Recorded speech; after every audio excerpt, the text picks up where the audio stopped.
السلام علیکم، بسم اللہ الرحمن الرحیم، نحن صلی اللہ رسول الکریم۔ سورہ انعام کے 15 مرکزی موضوعات میں سے ہمارا پہلا مرکزی موضوع اللہ تعالیٰ ہے۔ اس کی 2 سلائیڈز ہیں، اب ہم دوسری سلائیڈ پر بات کریں گے۔ اس دوسری سلائیڈ میں بھی 6 ضمنی موضوعات ہیں، جس میں سے ہم بات شروع کرتے ہیں۔ اس میں سے جو پہلا ضمنی موضوع ہے وہ ہے تخلیقات الہی۔ اللہ کی جو تخلیقات ہیں ان میں سے اللہ تعالیٰ نے زمین و آسمانوں کو ہر چیز کو بنایا، اندھیرا اور روشنی بنائی۔ یہ رات کو جو آرام کرتے ہیں، دن کو جو کام کرتے ہیں، یہ سارا کچھ کیا سائیکل چل رہا ہے۔ خود ہی روشنی ہوتی ہے، خود ہی اندھیرا آ جاتا ہے۔ اگر رات نہ ہو تو کیسے آرام کریں، کیا زندگی ہماری ہو۔ دن میں روشنی نہ ہو تو کیا پتہ جائے ہمیں کیا کچھ ہوتا ہے۔ تو یہ اللہ نے بنایا، انسان کو مٹی سے بنایا اور ایک معین زندگی دنیا میں دی، خاص وقت تک رہنا ہے، پھر چلا ہی جانا ہے۔ اور چوتھا ہے پوائنٹ، ہی سب کھلانے والا ہے اور خود نہیں کھاتا، سب کو رزق دیتا ہے۔ سب کھانے کے لیے اللہ کے محتاج ہیں، اللہ کھانے کا محتاج نہیں ہے، اور جو محتاج ہے الہ نہیں ہو سکتا۔ یہ جو نذرانے لینے والے ہیں اور یہ کچھ ہیں، جو بھی محتاج ہے وہ الہ نہیں ہو سکتا۔ حقیقی الہ وہی ہو سکتا ہے جو کسی کا محتاج اور دستنگر نہ ہو۔ تمام فرعون جو الہ بنے بیٹھے ہیں اور بندوں کو رزق دینے کی بجائے ان سے رزق لیتے ہیں، ٹیکس وغیرہ کی شکل میں۔ اس طرح سے عقیدت مند بڑے بڑے مزاروں پر جا کر صاحب قبر کی شان بلند کرتے ہیں، اس طرح پجاری مجسمے بنا کر مندروں میں رکھتے ہیں۔ یہ سب الہ بندوں کے محتاج ہے، لہذا الہ نہیں ہو سکتے۔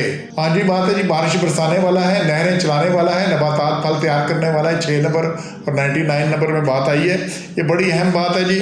یہ بارش کیسے چلتی ہے، کیسے برستی ہے، کہاں سمندروں پہلے تو اللہ نے 3/4 پانی بنایا زمین پر، پھر سورج دیا جس بخارات اٹھتے ہیں، پھر بخارات سے بادل بنتے ہیں، پھر وہ چلتے ہیں، پھر جہاں ضرورت ہوتی ہے وہاں بارشیں برستی ہیں، پھر وہ بارشوں کا پانی دوبارہ بہہ کے دریاؤں سے آتا ہے سمندروں میں۔ یہ ایک سائیکل چلتا ہے، یہ کون کر سکتا ہے؟ یہ پانی ذرا لے کر جائیں نا، کہیں باہر سے لانا پڑ یا 1-2 ڈبے لاگ پتہ جاتا ہے، اور یہ کتنا پانی کا مسئلہ، اور یہ کیسا سمندروں سے ہزاروں ٹن بادل اٹھا کے پانی لاتے ہیں، اور سارا سلسلہ چل رہا ہے۔ یہ کون ہے بارش برسانے والا؟ کوئی کر کے تو دکھائے اتنا پانی۔ ابھی یہ سمندر سے یہاں لاہور تک لائے، باقی گلگت تک لے کر جائے، اور پھر وہ پانی نہیں برستا صرف، بلکہ وہاں پہاڑوں پہ برفیں بنتی ہیں، پھر وہ برف سارا سن جمی رہتی ہے، پھر ضرورت کے مطابق آہستہ آہستہ اس میں سے پانی نکلتا رہتا ہے جو دریاؤں کی صورت میں۔ تو یہ سارا اور اسی سے پھل نباتات اگتے ہیں۔ یہ بہت بڑی اللہ کی قدرت ہے، اس کو دیکھیں تو صحیح۔ پھر اللہ نے اسی سے انگور، کھجور، زیتون اور طرح طرح کے پھل بنائے۔ 141 نمبر آیت میں 6واں پوائنٹ ہے ہمارا۔ پھر تمام حیوانات اور پرندوں کی جماعتیں بنائی۔ اور اب دیکھیں نا کیسا ان میں تواصل ہے، کیسے تسلسل ہے، کیسی نسلیں ان کی چلتی ہیں حیوانات کی، ان کی سب کی۔ پھر گٹھلی اور دانے کو چیر کر سے پورا پودا زندہ سے مردہ سے زندہ کو نکالا۔ یہ بڑی اہم بات ہے کہ اللہ نے اس میں سے یہ چیزیں نکالی جو کچھ ہو سکتا۔ اللہ کے خالق و مالک ہونے کی ایک بہت بڑی دلیل ہے کہ وہ ہر قسم کے بیج اور گٹھلی کو پاڑ کر فصل اور درخت بناتا ہے۔ جب کسی بیج یا گٹھلی کو زمین میں دبا کر سیراب کیا جاتا ہے تو اس بیج یا گٹھلی کے پھٹنے سے 2 شاخیں نکلتی ہیں، ایک زمین کے اندر جڑ کی شکل اختیار کرتی ہے، دوسری کونپل بن کر زمین پھاڑ کر باہر نکل آتی ہے۔ پھر اس پر برگ و بار اور پھل پھول لگتے ہیں۔ ایک تخم سے ایک زمین، ایک پانی کے باوجود زمین سے باہر نکلنے والی شاخ کے اثرات زمین کے اندر رہنے والی شاخ سے بالکل مختلف ہوتے ہیں۔ یہ سب اللہ کی قدرت ہے۔ اس کے بعد جی جو آگے ہم بات کر رہے ہیں، 9 نمبر ہے جی، رات برائے سکون اور بنائی اور اس سے دن نکالنے والا ہے 96 نمبر آیت میں، اور یہی 2 نمبر میں آیا تھا اندھیرا روشنی بنائی۔ اب یہ اتنی بڑی رات اللہ نے بنائی، برائے سکون بنائی ہے۔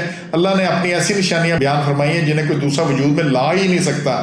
گردش لیل و نہار، رات کو اندھیرا برائے سکون، دن کو روشنی برائے کام کاج، چاند سورج کی گردش کے ضوابط جس سے وہ سرمو انخراف نہیں کر سکتے اور لمحہ بھر کی تقدیم و تاخیر نہیں کرتے۔ کیا اس نظام کائنات میں اللہ کا کوئی شریک ہو سکتا ہے؟ تو یہ سارا نظام ایسا سخت زبردست چل رہا ہے اور صدیوں سے، ہزاروں سالوں، لاکھوں سالوں سے چل رہا ہے۔ اس میں ذرا فرق نہیں آتا۔ سورج اپنے وقت پہ نکلتا ہے، چاند اور اپنے وقت پہ نکلتا ہے۔ پھر 10 نمبر ہے سورج چاند، یہ سب ایک معین وقت تک گردش میں ہے اور یہ ذریعہ حساب بنایا۔ اب دیکھیں چاند کی شکلیں کیسی بنتی ہیں، ناگے دکھائیں نا شکلیں اس طرح سے، اور اس سے مہینوں کو پتہ چلتا ہے، ہر بندے کو پتہ چلتا ہے پہلی کا دوسری کا، ایک آدھ دن کا فرق پڑ سکتا ہے، یہ 10ویں کا چاند ہے، 14ویں کا ہے، 18ویں، تو یہ اس طرح سے پورے مہینوں کا حساب ہوتا ہے۔ پھر ستارے بنائے خشکی اور سمندر میں راستہ معلوم کرنے کے لیے۔ صحراؤں میں کیسے راستہ پتہ چلتا تھا، سمندروں میں کیسے تھا؟ ستاروں سے ہی نا اللہ نے ان سے پتہ کیا۔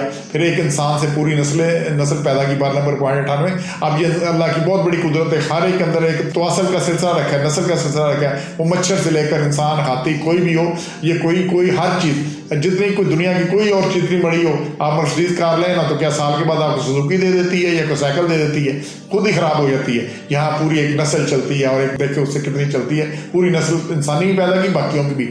دنیا میں پیدائش، رہائش، قبر سب جگہ طے کرنے والا ہے۔ پھلوں کے پکنے اور کو دیکھو اس کیسے تیار ہوتے ہیں، اب یہ دیکھو کیا پروسیس ہے، اور اللہ تعالیٰ اہل علم و دانش کے لیے نشانیاں کھول کر بیان کرتا ہے۔ اس کے بعد یہ بغیر نمونہ 16 نمبر، بغیر نمونہ